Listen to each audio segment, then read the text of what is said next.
मराठी, ते धडक ते धडक। विट्यातील जय हनुमान स्टील या दुकानाला भीषण आग लागली आहे। सावरकर नगर येथील जय हनुमान स्टील या दुकानाला आग लागून मोठी दुर्घटना घडली आहे। या मोठ्या दुर्घटनेत एकाच कुटुंबातील 4 जणांचा होरपळून मृत्यू झालाय। या दुर्दैवी घटनेमुळे विटा शहर अक्षरशः हादरून गेलंय।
विट्यातील सावरकर नगर येथील जुना वासुंबे रस्त्यावर असणाऱ्या विष्णू जोशी यांच्या जय हनुमान स्टील या दुकानाला आज सोमवारी सकाळी 8च्या सुमारास अचानक भीषण आग लागून मोठी दुर्घटना घडली आहे।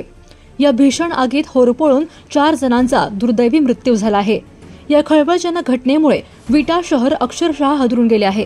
त्यानुसार विष्णू पांडुरंग जोशी अंदाजे वय 45 यांच्यासह पत्नी सुनंदा विष्णू जोशी अंदाजे वय 38, मुलगी प्रियांका योगेश इंगळे अंदाजे वय 30, नात सृष्टी योगेश इंगळे अंदाजे वय 3 या चौघांचा आगीत होरपळून मृत्यू झाला आहे।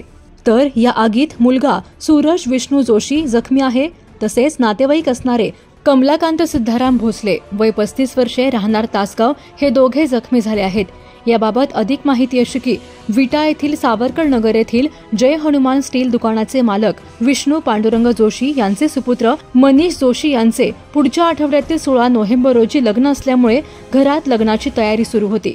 अशातच आज सोमवारी 10 नोव्हेंबर रोजी सकाळी 8च्या सुमारास जय हनुमान स्टील या दुकानाला अचानक आग लागली। बघता बघता या आगीने रौद्ररूप धारण केले। यावेळी या इमारतीत राहणारे विष्णू जोशी यांचे कुटुंबीय या आगीमुळे अडकून बसले। यानंतर तातडीने अग्निशमन विभागाला पाचारण करण्यात आले। यानंतर नागरिकांच्या मदतीने आग विझवण्याचा आणि अडकलेल्या लोकांना बाहेर काढण्यासाठी शर्थीचे प्रयत्न सुरू झाले। आमदार सुहास बाबर आणि ॲडव्होकेट वैभव पाटील यांनी देखील घटनास्थळी दाखल होऊन आग विझवण्यासाठी यंत्रणा लावली। यावेळी आसपासच्या भागातून 6 ते 7 अग्निशमन विभागाच्या गाड्या घटनास्थळी दाखल होऊन आग आटोक्यात आणण्याचा प्रयत्न सुरू झाला। तर दुसरीकडे या इमारतीत अडकलेल्या लोकांना बाहेर काढण्यासाठी मोठे प्रयत्न सुरू झाले। यावेळी अग्निशमन विभागाच्या गाडीतील शिडीच्या सहाय्याने इमारतीची खिडकी आणि भिंत फोडून लोकांना बाहेर काढण्यात आले। परंतु या दुर्घटनेत 4 जणांचा होरपळून मृत्यू झाल्याने विटा शहर हादरून गेले आहे। तर या आगीत जय हनुमान स्टील हे दुकान जळून खाक झाले आहे. दरम्यान ग्रामीण रुग्णालयातील डॉक्टरांच्या टीमसह पोलीस प्रशासन, रुग्णवाहिका चालकांसह नागरिकांनी बचाव कार्यासाठी मोठी ताकद लावली. परंतु ही आग नक्की कशामुळे लागली हे अद्याप स्पष्ट झाले नाही. ही आग शॉर्ट सर्किटमुळे लागल्याचा प्राथमिक अंदाज व्यक्त केला जात आहे. एकूणच विटा शहरात घडलेल्या या दुर्दैवी घटनेमुळे विटा शहर हादरून गेले असून या घटनेत चौघांचा दुर्दैवी मृत्यू झाल्यामुळे परिसरातून मोठी हळहळ व्यक्त होत आहे. जिओ मराठी, ते धडक